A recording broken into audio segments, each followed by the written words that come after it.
할렐루야. 네, 오늘 이제 또 10월 둘째 주일을 맞이해서 또 주 예수님의 이름으로 또 신령과 진정으로 예배드리는 사랑하는 모든 성도들에게 주님의 은혜와 은총과 축복이 함께하는 복된 예배가 다 되기를 예수님으로도 축복을 드립니다. 또 우리 또 옆사람에게 인사하여 만나서 반갑습니다. 아멘. 네. 자, 좀 얼굴이 펴세요. 좀 웃으면서 만나서 반갑습니다. 아멘. 네. 자, 우리 또 한 주간 또 삶에 또 생활하다가 주 예수 이름으로 또 이렇게 모여서 밝은 얼굴을 가지고 은혜의 얼굴 가지고 주께 드려지는 귀한 예배가 하나님 연락하실 줄 믿습니다.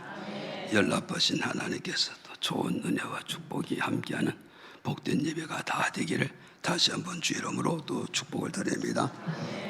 이제 우리 오늘 말씀 제목을 통해서 풍성한 믿음의 삶이라는 큰 제목 가지고 지금 말씀을 증거하고 있어요. 그래서 풍성한 믿음의 삶이 뭐냐 했을 때 첫째가 제목이 뭐냐면 바울의 삶에 대해서 지금 말씀 증거하고 있어요. 그래서 바울의 삶은 믿음 안에서 어떤 삶을 살았냐 했을 때 첫째 뭐냐면은 기뻐하는 삶을 살았더라고 밝혀주고 있어요.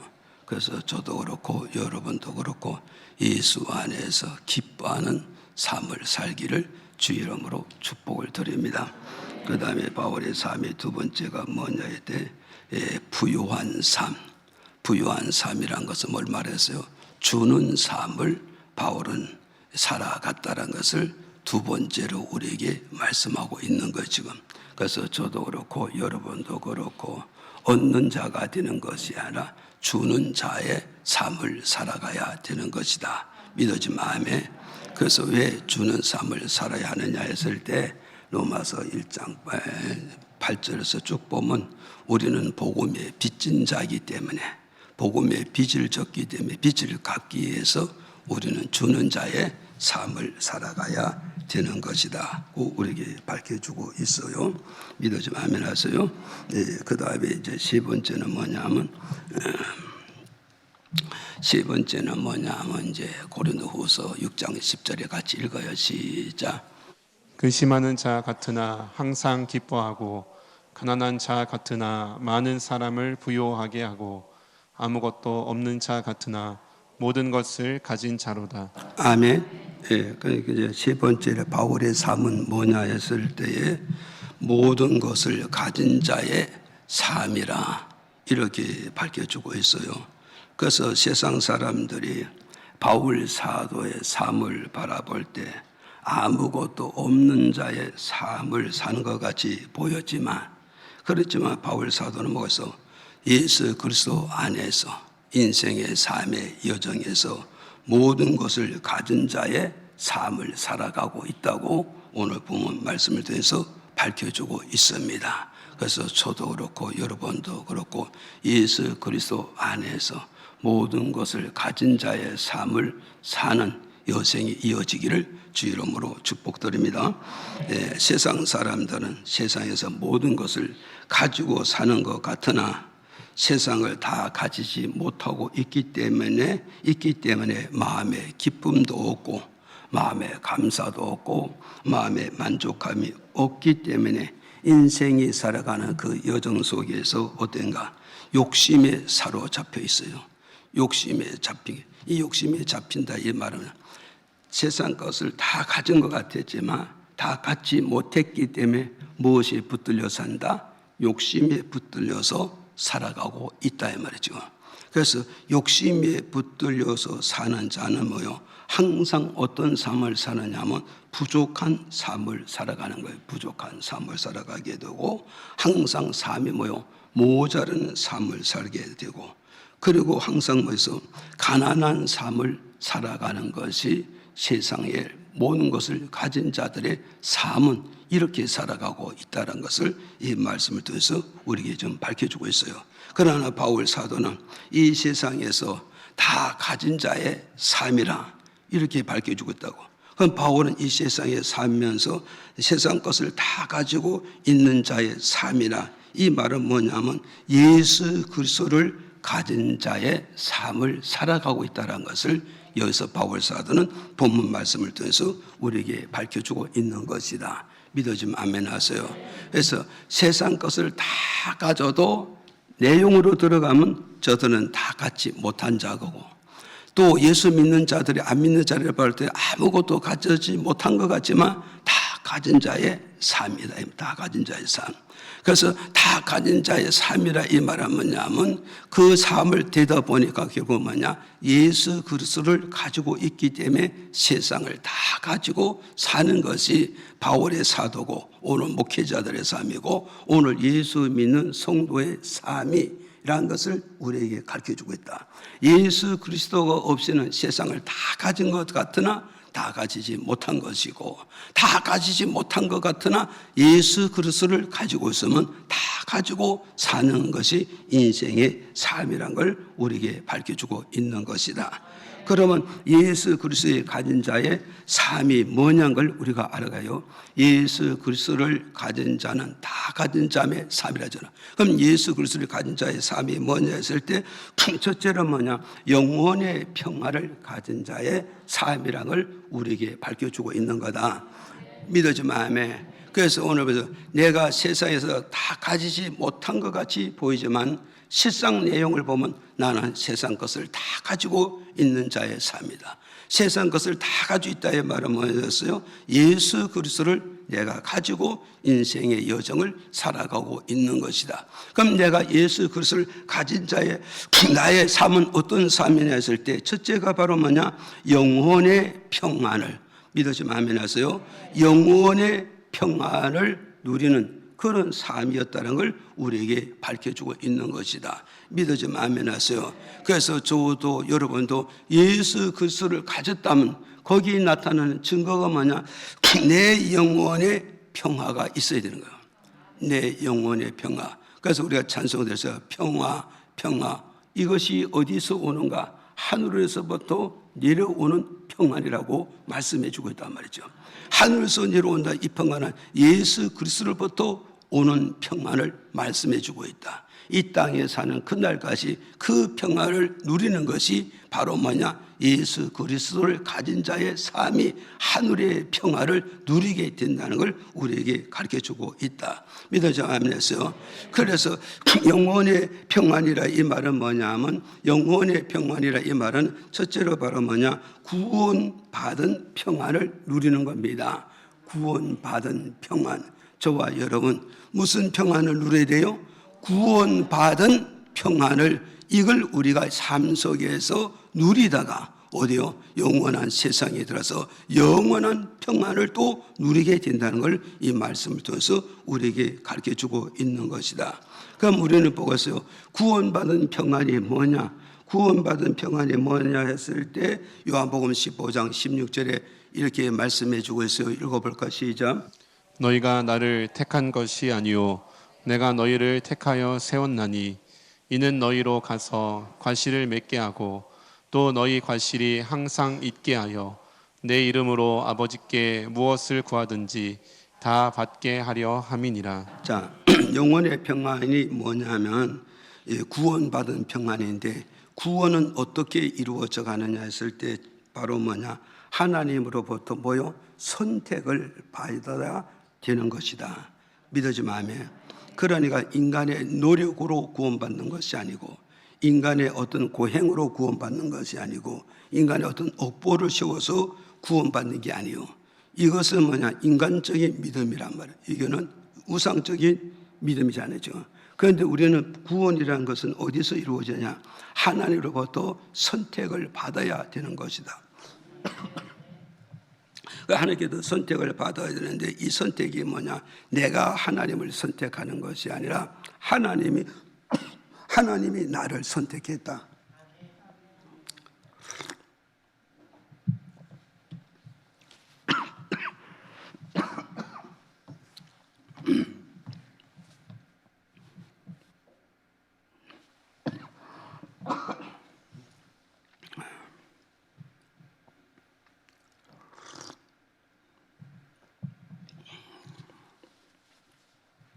자, 믿어지죠? 그러니까 이제 사람이 하나님을 선택한다면 이 땅에서 다 구원을 받겠죠. 그러나 사람이 하나님을 선택하는 게 아니라 하나님이 구원받을 자만 선택한다는 거예요. 이게 바로 뭐냐? 구원받는 노선이 이렇다는 걸 우리에게 가르쳐주고 있어요. 그럼 오늘 이 자리에 나온 모든 성도는 어떠냐? 하나님으로부터 천이 아니라 만하에 선택을 받았기 때문에 오늘 이 자리에 나온 걸 믿으셔야 된단 말이에요. 그래서 이 선택받은 것을 생각할 때 이게 얼마나 감사하고 있는가를 여러분이 기억을 하시고, 그 다음에 갈라디아서 1장 15절에 보니까 이렇게 밝혀주고 있어요. 또 읽어보실까요? 시작. 그러나 내 어머니의 태로부터 나를 택정하시고 은혜로 나를 부르신 이가. 아멘. 자, 보세요. 우리가 구원받는 그 순서가 뭐냐? 하나님이 나를 선택하셨기 때문에 내가 구원을 받게 되어졌고, 또 내가 구원받는 방법이 뭐냐 해서 두 번째는 뭐냐?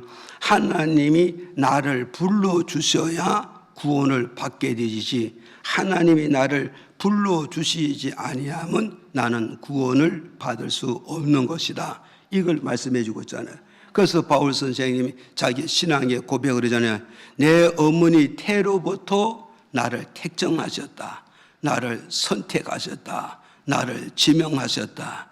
그리고 어머니 배에서 내가 어떠했어요? 출생한 이후, 어머니 배에서 출생한 이후 하나님의 그 때가 찾는 경륜, 하나님의 정해진 시간이 참에 하나에서 제약된 세상에서 나를 불러주셨다. 오도록 주님의 영역으로, 주의 몸속으로, 주의 교회 속으로 나를 불러주셨기 때문에 내가 구원을 얻고 구원을 성취하게 되어졌다고 바울 선생님은 고백해주고 있단 말이죠.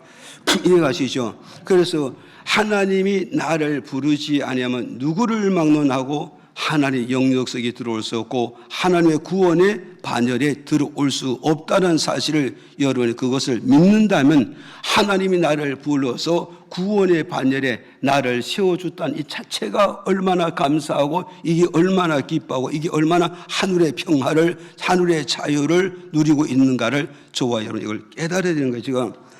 그래서 이걸 조금 더 이해돋게 해서 이해독해서 말씀드리는데, 사도행전 9장 4절을 벌써 우리가 읽어볼까요? 6절 7절까지 시작. 땅에 엎드려져 들음에 소리 있어 가라사대 사오라 사오라 내가 어찌하여 나를 핍박하느냐 하시거늘 내가 일어나 성으로 들어가라 행할 것을 내게 이를 자가 있느니라 하시니, 같이 가던 사람들은 소리만 듣고 아무도 보지 못하여 말을 못하고 섰더라. 그래서 우리 잘 기억하시라고요.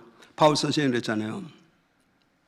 하나님의 은혜로 나를 불러서 주의 영역 속에 구원받는 반열에 하나님의 피로 사신 교회를 나를 인도해 주셨기 때문에 내가 구원받았다잖아요. 그런데 이걸 조금 더 실감나는 게 뭐냐? 바울이 예수를 안 믿는 사람이에요. 예수를 안 믿고 예수 믿는 제자들과 예수님의 교회를 대적하고 핍박하여서 사람을 죽이기까지 하잖아요.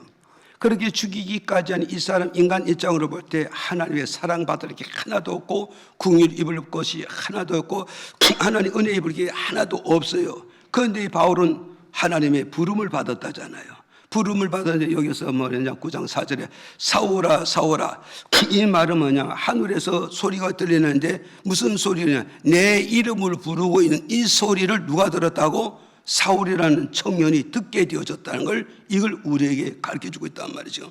그래서 사울이라는 청년을 이걸 듣게 됐는데, 들었더니 5절에 가서 뭐라고 그러느냐? 5절에 가서 사울이 고백하기를, 주여 네 시기에 나를 부르고 있습니까? 누구 시기에 제 이름을 알고 저를 부르고 있습니까? 이렇게 사울이라는 청년이 반문을 하잖아요. 질문을 하잖아요. 그 질문을 지르니까 그 다음에 답을 주는 게 뭐냐? 5절에 답을 주잖아요. 그래서요, 네가 핍박하나, 네가 핍박하고 네가 대적하고 네가 없애고자 하는 교회 주인 대신 나 부활의 예수요 구원자 대신 예수요 생명의 주인 대신 너희 하나님이라. 이걸 지금 대답을 해주고 있단 말이에요. 이해가십니까? 그럼 지금 바울은 지금 여태까지 누구와 싸웠어요? 유대 나라의 계수 중에 계수이고 이단 중에 이단에 누구를 싸워? 예수와 싸웠다. 그의 제자들과 싸우는 건 예수와 싸웠단 말이에요. 그 예수가 싸웠는데 그 예수가 유대인들의 그 전설을 따라서 말하면 그냥 모여서 죽고 장례 치르고 끝난 줄을 알았는데, 그리고 그 시체를 제자들이 훔쳐가고 그 예수는 어땠어요?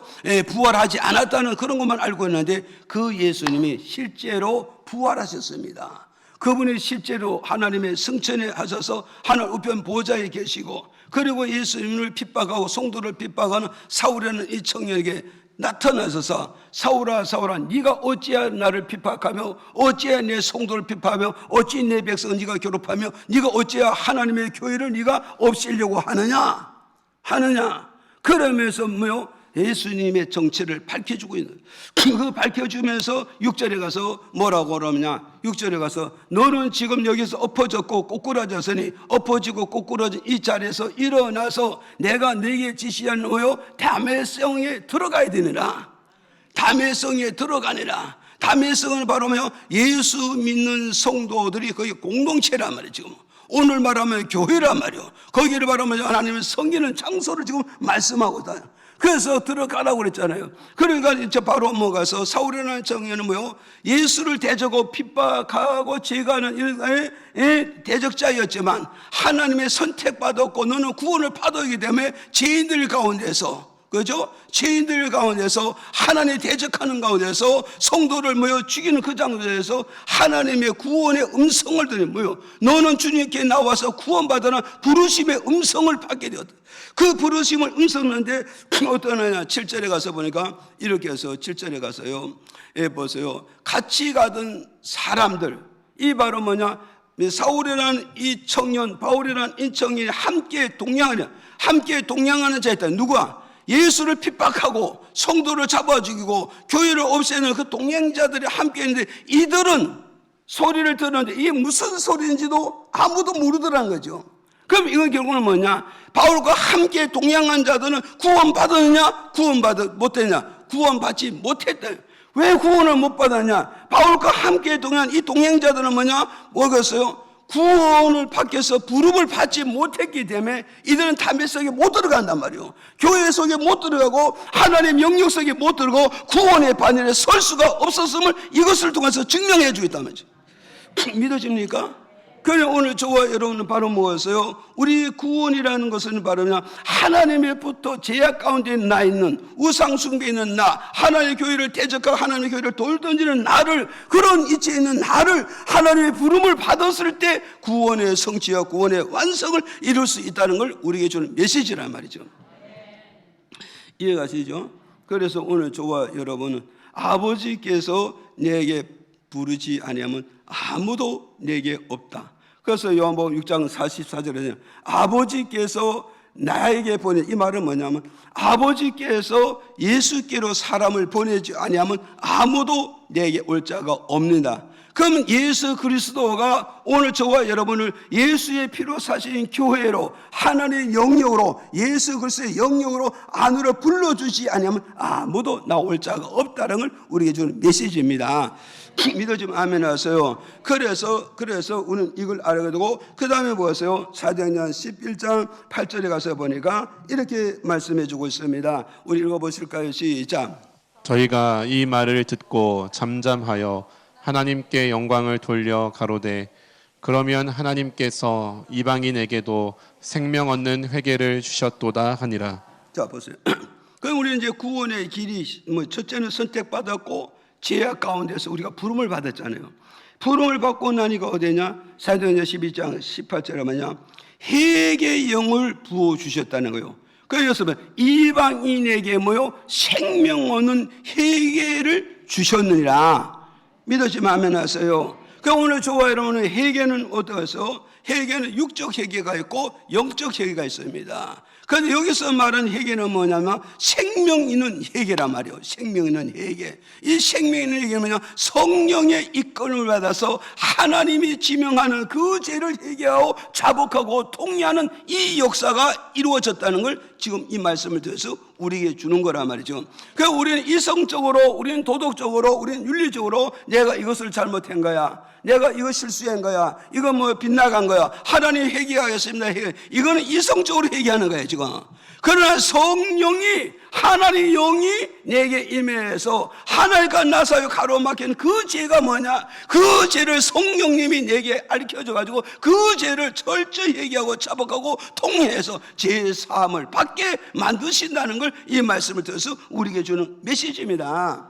그러니까 오늘 저와 여러분 오늘 여기서 누구든지 회개하지 않으면 결국 뭐냐, 내 죄를 그냥 가지고 있을 것이고, 내 죄를 가지고 있는 그분은 결국 뭐냐, 천성에 들어가냐, 천성에 들어가지 못하고 이 땅에 사는 그날까지 결국 뭐냐, 예수의 영역 속에 들어가냐, 예수 영역에 못 들어가는 그가 뭐냐, 참된 평화가 없고 참된 자유함이 없고 참된 안식이 없다는 걸 이 말씀을 들어서 우리에게 전해주는 거라는 걸 저와 여러분 기억하셔야 됩니다.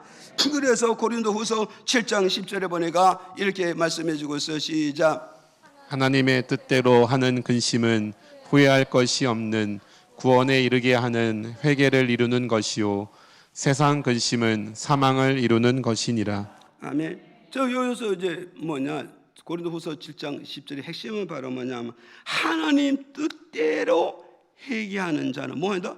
구원을 이루게 되는 거다. 구원을 성취하고 구원을 완성해 가게 되는 것이다. 이걸 우리에게 주잖아요. 그럼 오늘 저는 하나님 뜻대로 회개하는 자가 있고 이성으로 뜻대로 회개하는 자가 있고 내 감정, 내 기분으로 회개하는 자가 있다 이 말이죠. 그럼 오늘 저와 여러분 하나님 앞에 어떤 회개를 이루어야 되느냐? 하나님의 뜻대로 회개할 줄 알아야 돼요. 하나님의 뜻대로 회개는 뭐냐? 하나님 영이 내게 임해서 이것 때문에 하나님과 너와 결합이 안 되니 이 죄를 네가 회개함으로 말미암아 하나님과 하나 가지고 화목하고 화평과 평안을 누릴 수가 있는 거야. 성령이 내 마음에 들어와서 하나님 영이 내 마음에서 이 죄를 네가 회개해야 돼. 이 죄를 네가 자복해야 돼. 이 죄를 하나님과 나 사이에 결산하고 해결을 봐야 되는 거야. 이렇게 지적을 한단 말이죠. 이해가십니까? 그래서 우리 여기서 우리는 해서요, 하나님의 뜻대로 회개하는 자는 뭐 이룬다? 반드시 구원을 이루고 반드시 구원을 성취하고 반드시 구원을 내 손에 쥐고 인생의 여정을 정말 평화롭게 살아갈 수 있다는 걸 우리에게 주는 메시지란 말이죠. 믿어지지요? 이걸 우리는 기억을 해야 됩니다. 그래서 우리가 하나님의 뜻대로 회개하면 어떠냐? 에베소 1장 7절 또 볼까요? 시작. 우리가 그리스도 안에서 그의 은혜의 풍성함을 따라 그의 피로 말미암아 구속 곧 죄 사함을 받았으니 4절에 시작. 곧 창세 전에 그리스도 안에서 우리를 택하사 우리로 사랑 안에서 그 앞에 거룩하고 흠이 없게 하시려고. 자 보세요. 우리가 여기서 이제 7절에 뭐가 써요? 우리가 회개하면 어떻게 된다고요? 회개하면 그의 피로, 예수님이 십자가에 속죄의 피를 흘려주셨잖아요.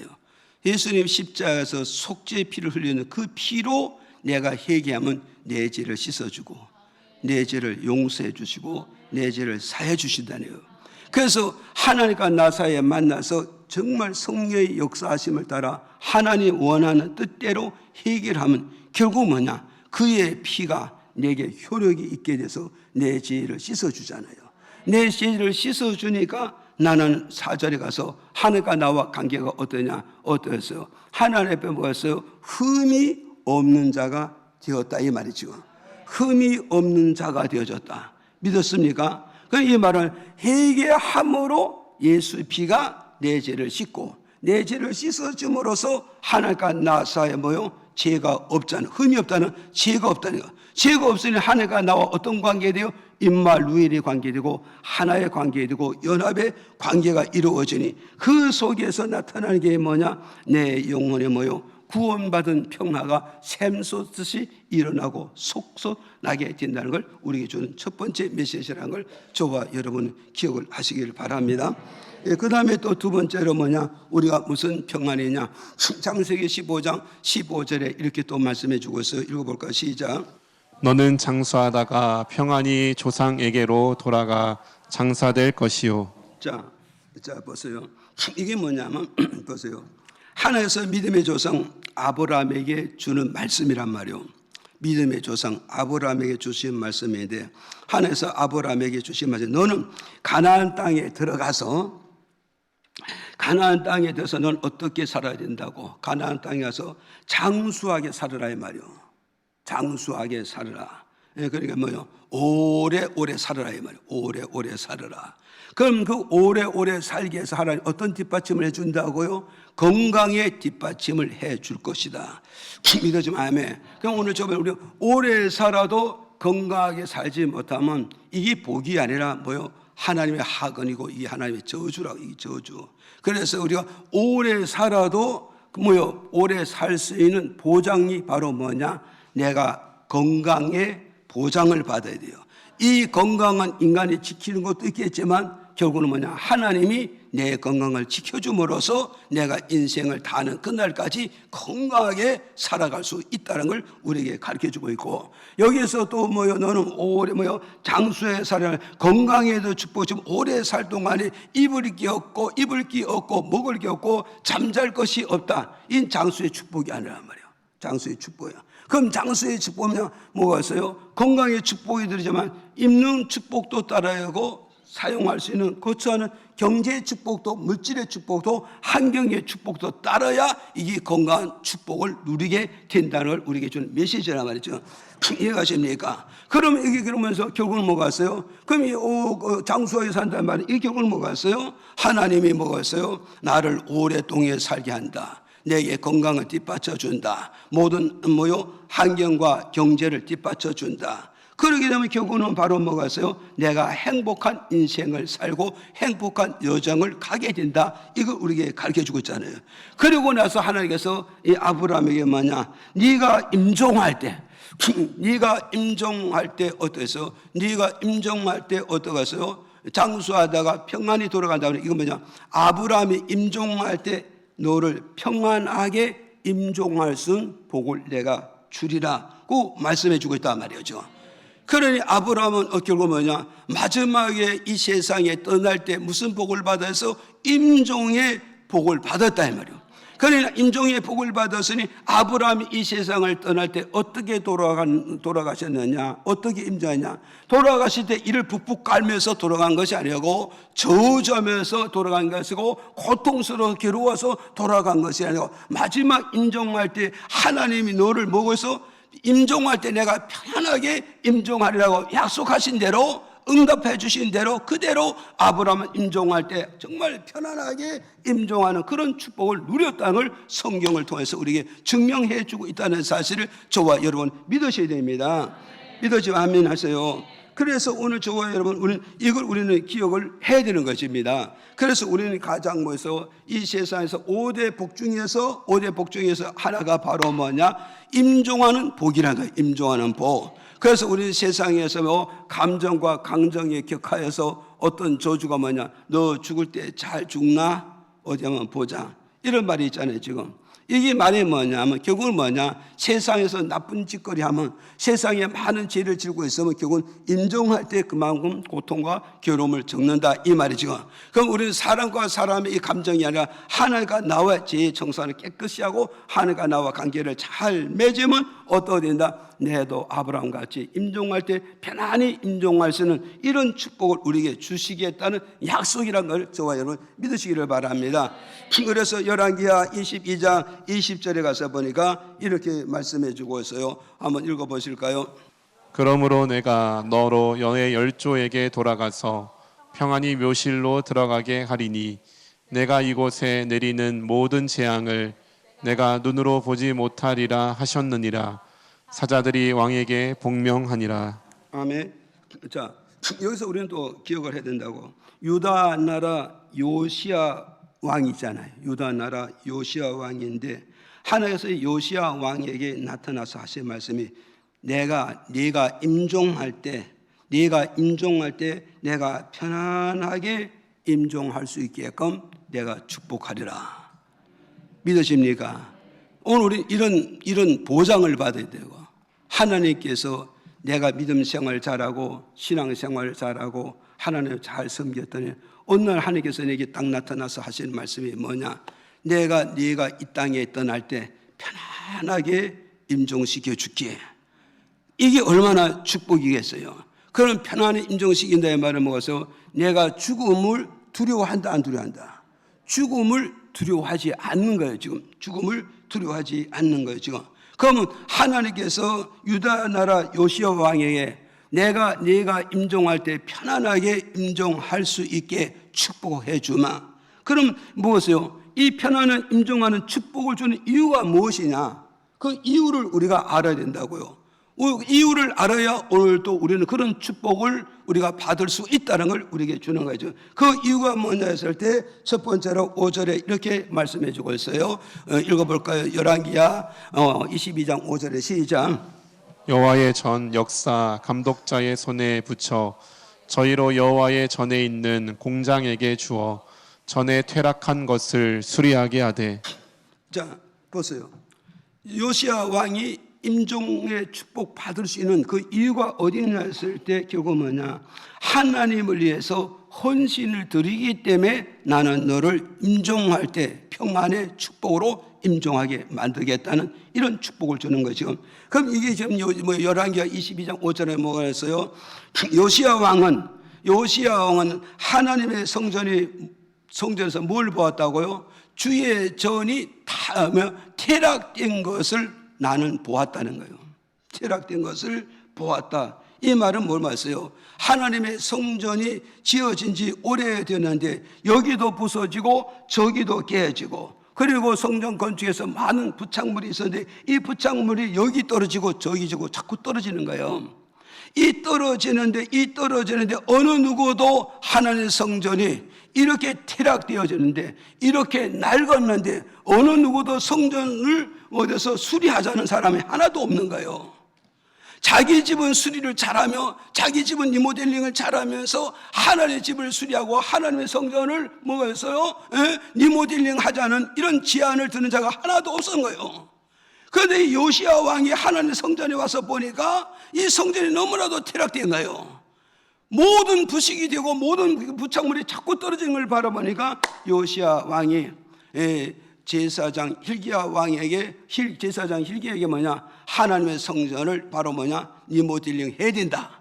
수리해야 된다. 이러면 여기에 대한 모든 것을 다 내가 뒷받침하게 할 거다. 이 말은 뭐냐? 모든 하나님 성전을 수리하고 리모델링을 하는데 거기에 들어가는 인력이나 경비라든가 물질은 내가 다 투자하겠다. 내가 다 헌신하겠다. 내가 다 희생하겠다. 이것이 바로 뭐겠어요?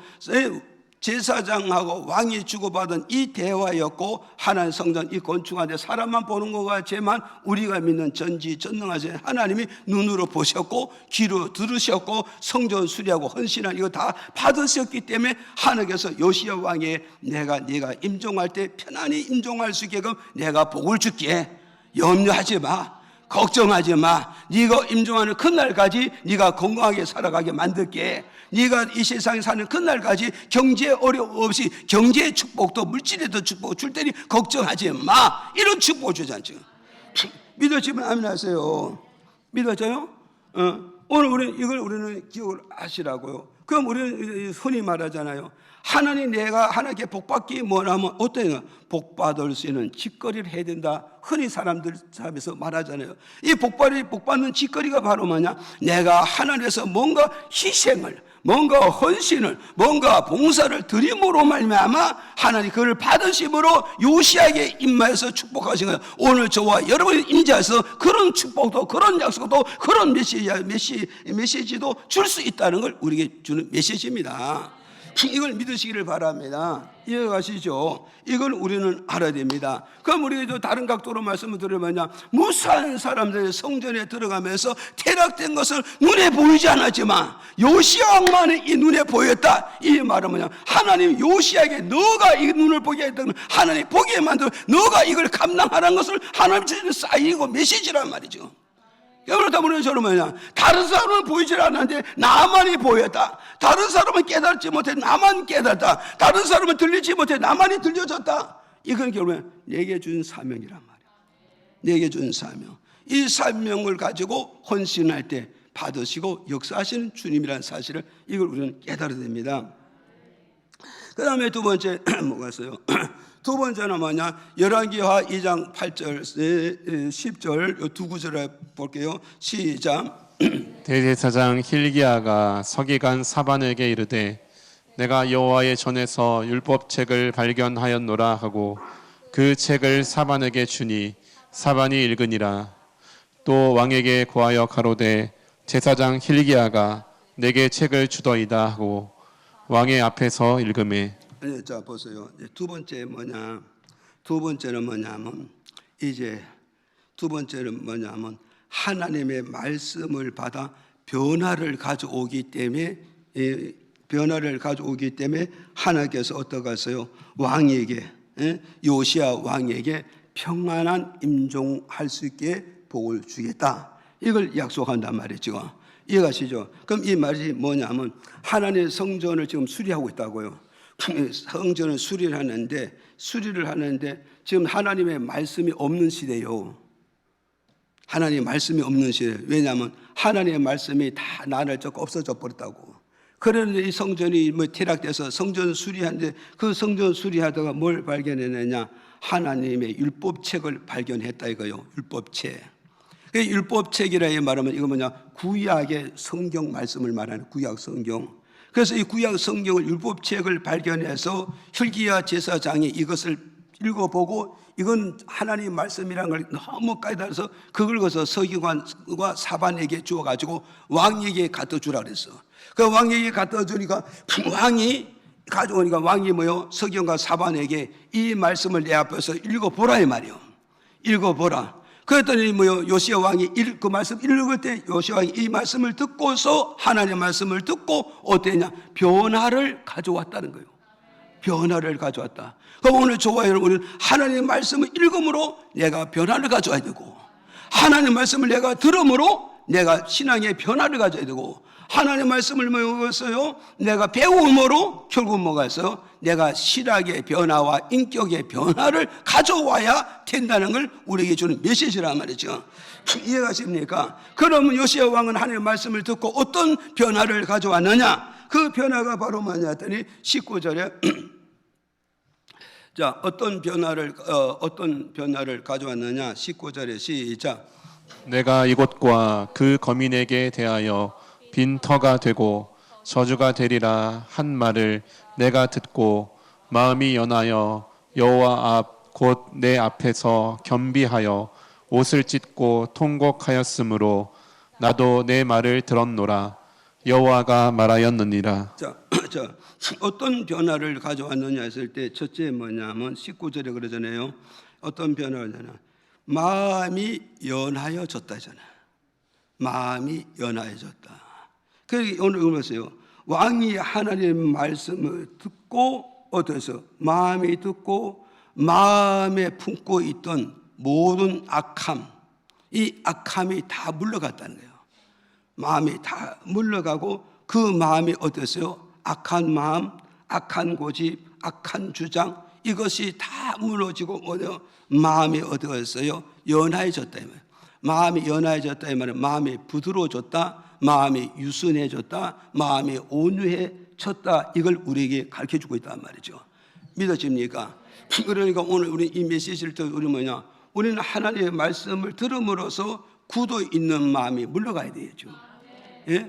강팍한 심령이 물러가야 되고 악한 마음이 물러가야 돼요. 그리고 내 마음이 어떠냐?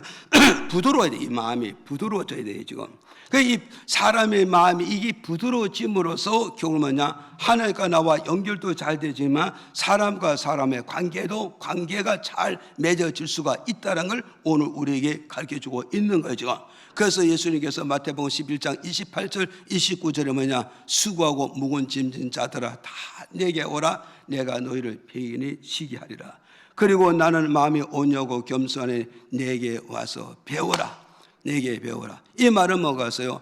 인생의 짐 지고 있는, 죄의 짐을 지고 있는 생들을 다 하나님께 불러주셔서 뭐가서요? 불러서 인생의 고통스러운 죄의 짐을 다 주님이 져주시고, 너는 뭐요? 나에게 뭐요? 몽열을 메고 하나님 말씀 하나씩 듣고 보고 배우고 읽으면 결국 뭐냐? 예수님 같이 마음에 온유해진다, 마음이 부드러워진다, 마음이 유순해진다. 넓은 마음을 품으로서 하나님께 영광을 돌려 모든 사람과 관계를 잘 맺어갈 수가 있다는 걸 우리에게 가르쳐주고 있다. 그럼 오늘 저도 여러분도 교회 와서 하나님의 말씀을 듣고 하나님의 말씀을 읽고 하나님의 말씀 하나씩 차분차분하게 배워감으로써 내 마음에 악한 마음이 물러가야 돼요. 지금 악한 마음이 물러가고 돌같이 굳어진 마음이 들어가고 강박한 이 마음이 물러가고 욕심이 이 마음이 부러지고 유순한 마음이 와야 되고 부드러운 마음이 와야 되고 너그러운 마음이 와야 이것이 결국은 이루 하나님을 잘 섬기고 모든 수평관계가 잘 이루어질 수 있다는 걸 이걸 우리에게 가르쳐주고 있어요.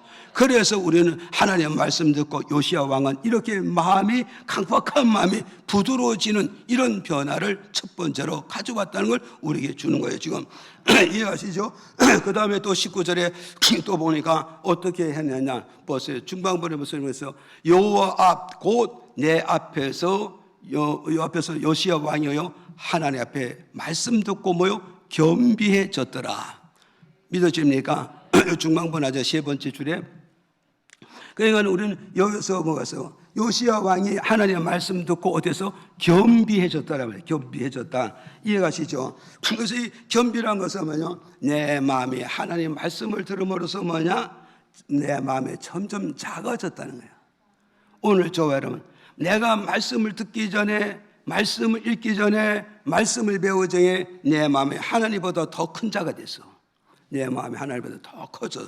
이 마음이 하늘이 치닫듯이 큰 마음의 교만함을 전혀 퍼졌는데 하나님 말씀을 들음으로, 하나님의 말씀을 읽음으로, 하나님의 말씀을 배움으로 내 마음이 점점 작아지는 거예요. 이게 바로 뭐냐? 변화였다는 거죠. 오늘 우리는 교회에 나오기 전에는 하나님 말씀을 접하지 아니하므로 내 마음이 어디까지 오는 하나님보다 더 위에 내 마음이 올라가 있었다 이 말이죠. 하나님보다 마음이 더 위에 올라갔는데 말씀을 읽다 보니까 이게 아니라는 사실을 깨닫게 되잖아요. 그렇게 되면서 스스로 결국 뭐냐? 말씀을 읽다가 무릎을 꿇게 되고, 말씀을 읽다가 가슴을 치게 되고, 말씀을 읽다가 내가 왜 이렇게 인생을 살아갔지? 내 인생을 왜 이렇게 믿음으로 살았지? 이걸 깨닫게 되어질 때 하나님 앞에서 내 마음이 뭐가 있어요? 점점 작아짐으로써 어떠가 있어요? 점점 작아지고 내 마음을 하나님 앞에 점점 낮추게 됨으로써 하나님과 사람 앞에서 겸손한 이치까지 갈 수 있다. 이 겸손한 이치를 갈 때 야고보서 4장 6절에 하나님께서 큰 은혜를 쏟아부어 주시긴다고 우리에게 가르쳐주고 있단 말이야. 그런데 하나님 앞에서 교만한 자는, 하나님께서 교만한 자를 물리쳐버린다, 버리신다, 실패하게 한다, 그렇게 되는. 오늘 저와 여러분 왜 교만한가? 하나님의 말씀을 읽지 않으니까 교만한가요? 하나님 말씀을 듣지 못하니까 교만한가요? 하나님 말씀을 들어서 은혜 받지 못하니 교만하니까 끊임없이 내 마음을 한없이 높여가고 있지 말이야. 그러니까 그 사람에게는 뭐냐? 하나님이 버리시는가요? 하나님 실패시키는 거요. 하나님 던져버리시기 때문에 우리의 신앙생활은 가면 갈수록 하나님의 은총은, 하나님의 돌보심은, 하나님의 도우심은 내 삶 속에 나타나지 않고 내 무대 속에 나타나지 않는 거죠. 내 가족 속에 나타나지 않는 거죠. 하나님의 은총이, 하나님의 도움이 내게 나타나기 원하면 하나님 앞에 내 마음이 낮아져야 되고 작은 자가 되어질 때 하나님은 거기 역사는 믿어집니까? 그래서 물은 어디서 위에서부터 밑으로 흘러내리는 거지 밑에서 올라가는 법은 없어요. 이해가 되죠? 그러면 하나님의 은혜의 줄기는 어디로 흘러가질까? 겸손한 마음, 낮아진 마음은 자기를 낮출 줄 아는 이런 심령의, 이런 영혼의 하나님의 은혜의 물결이 흘러가고 축복의 물이 흘러간다는 걸 우리에게 주는 메시지라는 사실을, 이걸 저와 여러분 믿어야 되는 거예요. 이해가십니까? 그러니까 오늘 여러분 뭐요? 말씀 읽지 않고, 말씀 듣지 않고, 말씀 배우지 않고는 내 이 하늘보다 높은 이 마음을 무너뜨릴 길이 없다는 걸 저와 여러분 정말 이 말씀을 통해서 인정하시고, 주여 나도 이 교만한 마음, 이 큰 마음, 이 자만의 마음을 무너뜨리기 위해서 오늘도 말씀을 읽겠습니다. 오늘도 말씀을 듣겠습니다. 오늘도 내가 말씀을 배우겠습니다. 주님께 말씀 읽음으로써 그 말씀을 통하여서 내가 부딪혀야 돼, 안 부딪혀야 돼요? 이 교만한 마음, 이 큰 마음, 이 자만한 이 마음에 부딪혀서 깨져서 무너져서 내가 내려오질 때 하나님 앞에 마음을 낮추고, 모든 신앙의 동료들이 내 마음을 낮출 때 비로소 하나님이 내게 역사하지만 내 무대와 내 가족과 내 식구에도 역사가 이루어진다는 사실을 우리가 이걸 깨달아야 되는 거죠. 왜 하나님 내게 역사 안 합니까? 내가 하나님보다 마음이 더 높기 때문에, 생각이 더 높고 고집이 더 높고 아집이 더 높으니까 시간만 갈 뿐이지 어떤 하나님의 역사가 없는 거예요. 이 역사가 없는 거예요. 이거 우리가 깨달아야 되는 거죠. 이해가십니까? 그 다음에 19절에 또 보니까 말씀 듣고 어떤 변화를 가져왔을까요? 어떤 변화를 가져왔냐 했더니까 여기서 그러잖아요. 옷을 찢고 통곡했다잖아요. 오늘 저와 여러분, 우리가 말씀을 읽고 듣고 배움으로 말씀 앞에 무릎을 꿇고 옷을 찢고 통곡하고 자백하는 이런 역사가 이루어져 있는 거예요. 지금 이해가십니까? 이게 왜 이렇게 됐을까? 이루어지는 이유는 어디에 있느냐 그랬더니까 16절 17절에 가서 보니까 설명해 주고 있어요. 기록 안 해놨어요? 여기서 뭐냐면 이제 왜 이 요시야 왕이 하나님의 말씀을 읽고서 이렇게 옷을 찢고 정말 대방통곡을 하는 그 이유가 뭐냐 했더니까 16절에서 17절에 가서 보니까 이렇게 말씀해 주고 있어요. 읽어볼까요? 시작. 여호와의 말씀이 내가 이곳과 그 거민에게 재앙을 내리되 곧 유다 왕의 읽은 책의 모든 말대로 하리니, 이는 이 백성이 나를 버리고 다른 신에게 분향하며 그 손의 모든 소위로 나의 노를 격발하였음이라. 그러므로 나의 이곳을 향하여 발한 진노가 꺼지지 아니하리라 하라 하셨느니라. 자 보세요. 지금 보세요. 요시야 왕이 하나님 말씀을 읽고 어땠어요? 하나님의 백성들이 어땠어요? 하나님 말씀대로 살아야 되는데 하나님의 백성들이 하나님의 말씀을 살지 않고요, 다른 신에게 마음을 뺏겠다는 거예요. 다른 신에게 마음을 뺏겠다. 오늘 우리는 예수 믿는 사람 우상 숭배가요, 우상 숭배가 뭐겠어요? 현장에 쫓아가서 우상 숭배하는 사람 없다고. 마음 뺏기는 게 이 우상 숭배란 거예요. 마음 뺏기는 게. 그래서 오늘 저와 여러분 가장 중요한 게 뭐냐? 마음을 뺏겼으면 다 뺏긴 거예요 지금. 이해가십니까? 그래서 돈 뺏겼으면 조금 뺏겼지만 마음 뺏기면 다 뺏긴 거예요. 돈을, 세상이 말했잖아요. 세상 문구도 돈을 뺏겼으면 조금 뺏겼지만 건강을 뺏겼으면 다 뺏겼다, 이렇게 말하잖아요 지금. 그러나 이스라엘 백성들이 어떻게 했냐? 그들은 다른 신에게 마음을 뺏겼고, 그 다른 신이 바로 오늘 말하면 우상에게 가서 분향을 했고, 우상 앞에 가서 오만 정성을 다 들였기 때문에 하나님은 성경에 기록한 대로 이 백성들이 내가 재앙을 쏟아부으리라. 재앙을 쏟아부으려면 민족이 끝나잖아요. 민족이 망하잖아요. 이 사실을 알기 때문에 요시야 왕이 옷을 찢고 하나님께 대방통곡하면서 뭐했다? 회개하고 자복하고 동의하는데 누구를 위해서요? 조상들의 잘못된 것과 민족이 잘못된 것, 조상의 죄를 회개하고 자기 민족의, 자기 백성들의 잘못한 이 죄를 철저하게 회개하고 자복하고 동의하는 이런 놀라운 변화, 어떤 면 회개할 줄 아는 변화, 죄를 청산할 줄 아는 이런 변화가 왔다는 걸 우리에게 주는 메시지란 말이죠. 이해가세요? 그래서 요에서 2장 13절에 뭐요? 너는 옷을 찢을 것이 아니라 마음을 찢어야 된다. 너는 옷을 찢을 것이 아니라 죄를 찢어야 된다. 너는 옷을 찢어야 된다. 모든 악독함을 찢어버려야 되는 것이다. 옷을 찢을 것이 아니라 너희 하나님께 모든 불신앙의 신앙을 찢어버려야 하나님과 다시 만나게 되고 다시 화합을 하게 되고 다시 흥하게 되고 다시 일어나는 역사가 올 것이라 우리에게 주는 메시지란 말이요. 믿어집니까? 그거 오늘 저와 여러분 우리에서요, 말씀을 읽어도 회개할 줄 모르고 말씀을 들어도 회개할 줄 모르고 말씀을 배우면서 철저하게 회개할 줄 모르고 죄를 청산할 줄 모른다면 그 사람은 말씀을 들어도 변화가 오지 않았다는 거예요. 변화가 오지 않았다는 거예요. 이걸 우리는 말씀을 통해서 내가 말씀을 읽으면서 정말 회개할 줄 알고 말씀을 들으면서 주여 이거 내가 잘못했습니다. 주여 나를 용서해 주세요. 회개할 줄 알고 자복할 줄 알고 통회할 수 있는 이런 말씀의 변화, 믿음의 변화, 하나님 주시는 은혜의 변화가 와야 우리는 내일에 희망이 있습니다. 내일을 바라볼 수 있고 내일을 기약할 수가 있다는 사실을 이거 우리가 깨달아야 되는 거죠. 믿어집니까? 오늘 우리는 말씀을 보면서도 아무 감각이 없습니까? 심각한 겁니다. 하나님과 영적 관계가 엄청난 문제가 오고 심각하다는 사실을 우리는 깨달아야 되는 겁니다. 이해하십니까? 끝으로 보세요. 끝으로는 바로 보세요. 어디서 하나님 말씀을 들었을 때 끝으로 어떠냐? 하나님이요 재앙을 요시야 왕에게 보이지 않게 했다는 거예요. 보이지 않게 했다는 거예요. 역대하 20장 20절 읽어보실까요? 시작. 그러므로 내가 너로 너희 열조에게 돌아가서 평안히 묘실로 들어가게 하리니 내가 이곳에 내리는 모든 재앙을 내가 눈으로 보지 못하리라 하셨느니라. 사자들이 왕에게 복명하니라. 자 보세요. 보세요. 하나님께서 요시야에게 뭐요? 이제 네 백성들에게 내가 재앙을 쏟아 부을 거라는 거예요. 큰 화를 쏟아보고 큰 진노를 쏟아붓는데 내 눈에 보이지 않게 하겠다.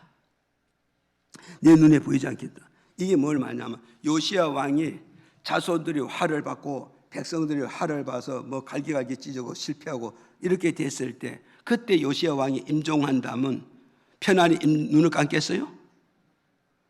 여러분 내 자식들이 다 산상조각나고 부서지고 깨지고 엎어졌는데 그걸 바라보면서 임종하는 어머니 아버지가 편안히 눈을 감겠냐고요. 편안히 다리를 거두겠고 손발을 거두겠냐고 못 걷잖아요 지금. 그러니까 하나님께서 이 요시야 왕이 네가 임종할 때 내가 뭐 준다? 평안의 축복을 주겠다고 약속했잖아. 약속했으니 네 아들 딸들이 내가 재앙을 쏟아볼 때 이 재앙을 바라보면 너는 평안히 임종을 못해. 그러니 네가 이 땅에 사는 그날까지 임종하는 그날까지 네 아들과 딸들과 네 민족과 네 백성이 내가 이 재앙을 내리지 아니할 거야. 그래서 네가 이 재앙을 보지 않아야 네가 임종할 때 편안히 손발을 거둘 수 있고 평안의 숨을 거둘 수 있고 평안하게 네가 임종을 맞이할 수 있게 만들어 줄게. 지금 이 말씀이라 지금 이해가시죠? 그러니까 하나님께서 말씀을 듣고 깨달았기 때문에 요시야 왕에게 임종하는 복을 주셨다. 그 임종할 때 마지막 그는 뭐가서 이를 부디 갈면서 임종하는 아니라 정말 평안한 마음으로 저 천국을 바라보면서 희망을 가지면서 임종하는 그런 복을 주겠다는 걸 우리에게 약속해 주고 있다는 사실을 오늘 저와 여러분 이걸 우리 믿어야 돼요? 안 믿어야 돼요? 그래서 이걸 저와 여러분 믿고 우리 하나님 앞에서 얻어서요 영원의 평안을 누리는 저와 여러분 되기를 예수 이름으로 축복을 드립니다.